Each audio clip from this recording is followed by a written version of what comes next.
ASEC, sa ngayon po, ilan po ang latest na kaso nito pong mga may leptospirosis dito po sa buong bansa at saan po pinakamadami? Opo, DJ Cha, no, ating nga talaan ay nagsisimula ng June 8 dahil ang deklarasyon po ng tag-ulan ng Pag-asa ay June 7. And then ang ating cut-off date for this report is August 7. Total nationwide po 2,396 na kaso ng leptospirosis. Ang karamihan po ng nakikita natin ay nasa Metro Manila. At yung pong mga ating mga kaso ay mga moderate to severe, lalo na po yung mga nakikita nga natin sa balita dahil medyo nahuli po yung consultation.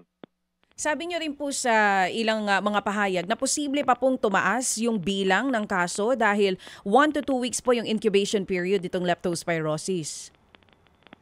Tama yun, DJ Cha. Bagamat hindi rin natin nakikita na parang bubulusok pa siya, ang ibig sabihin po natin ay magdadagdag pa dahil mula po 2 hanggang 30 na araw ang incubation period, average of mga 2 weeks.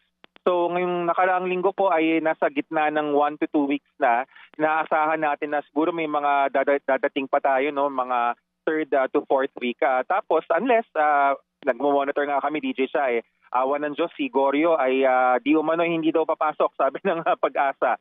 Pero, or papasok sa PAR pero hindi makakadahilan sa tubig. Kung hindi tayo magkakaroon ng ganong pagbabaha uli, makakapahinga tayo. Oo, ASEC, ito pong bilang na 2,396, mas mataas po yan kumpara last year. Pag tinignan po natin, mahirap mag-compare, DJ Cha, dahil hindi pareho yung pasok ng mga bagyo sa same time period. Pero we can say na pag kinompare, kasi around July last year si Karina, mga ganito rin yung bilang nila, more or less. Hindi lang kami naggawa ng direct comparison kasi hindi pareho yung pasok ng bagyo.